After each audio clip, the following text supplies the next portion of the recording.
Red light therapy is very beneficial to the brain. It stimulates something called the mitochondria, which is a part of the body's cells that produce energy. Simulating the mitochondria with concentrated red and near infrared light provides an anti-inflammatory effect throughout the body and increases circulation. Red light therapy also supports metabolic activity, which optimizes the chemical reactions occurring within your brain cells and the rest of your body. That is why when you're getting off your long day and you're stressed out and you're feeling very drained, getting to the red light therapy session is going to increase the blood flow, enhancing it and awakening all the cells and giving you that outlook that you've been looking for. Trying to balance that work-life balance is not always going to be easy.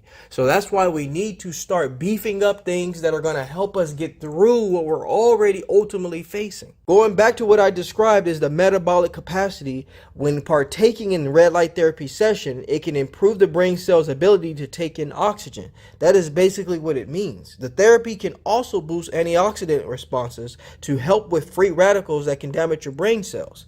What you see here is me explaining red light therapy and how I use it in my day-to-day lifestyle and have not let back at all. It is a very overtaking experience, and I think for some of you who are dealing with a lot of conditions that you're unaware of what's causing it and how you came to be, this can be the answer for you. In this particular demonstration, I'm explaining red light therapy and how I incorporate it into my day-to-day lifestyle. Now, the amount of distance you see from myself and the machine is appropriate, and if some of you are confused of how close or how far the machine should be, you can follow that particular demonstration.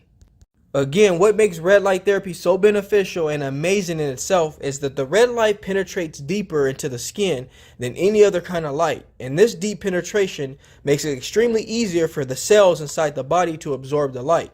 Now, I've done my share of research and I've studied many types of testimonies and read many articles. And some of the articles I've read said that scientists also refer to red light therapy as something called photobiomodulation therapy, which is also short for PBMT, because of the way the red light influences the function of the body cells. Like on many of my videos, I've explained about red light therapy and how it can improve your physical health problems as well as your mental health problems as well. Depression and anxiety. Feeling better and thinking more clearly is a great start to improving our mental health. Like I discussed earlier in this video on how most of us can heal our bodies by just simply going to bed and getting a great night's sleep. Well, red light therapy also boosts our mental health, as I explained, by helping us sleep and improving our mood. This type of therapy can stimulate something called hypothalamus, which is a part of our brain responsible for the circadian rhythm that tells us when it's time to go to sleep and when it's time to wake up. So for example, like when we go to sleep and we turn off the lights, it's dark, our hypothalamus produces something called melatonin, a chemical that makes us feel sleepy.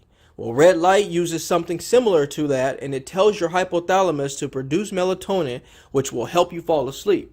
Now, I've gotten some great messages from some of you who have said, is it normal that I feel very tired when doing red light therapy? Well, that is the answer for you, and that is why you start feeling sleepy, which is what we need to start healing our bodies. The biggest problem of why we still feel unhealthy and we're not getting the nourishment that our body needs is we're spending way too much time in a stressed state, mentally and physically. We're going to jobs and we're continuously feeling worse when we leave. And that is what's not helping us heal, and we're blaming everything else and we're focusing on everything else but where we work. Now, some of you can say, well, I know my job's stressful. That's a part of what I do. This is a part of my livelihood. But there may be time for a change. And ultimately, what's going to happen is, going back to my example of losing layers, and the layers are decreasing and disintegrating, that layer of protection is what we need to help our body start healing. And we have to do it consistently. We have to nourish ourselves, and we're just simply not doing it. So for all of you who are a subscriber of my channel, you know my story of dealing with my issues with Eustachian Tube Dysfunction, dealing with issues of TMJ and tinnitus, and those are three of the primary things I cover on this channel. But ultimately, I also cover stress and anxiety, and I have to also give you tools to help with stress and anxiety. I can't just simply tell you that stress and anxiety is going to subside overnight, or even in a month, or even in a year.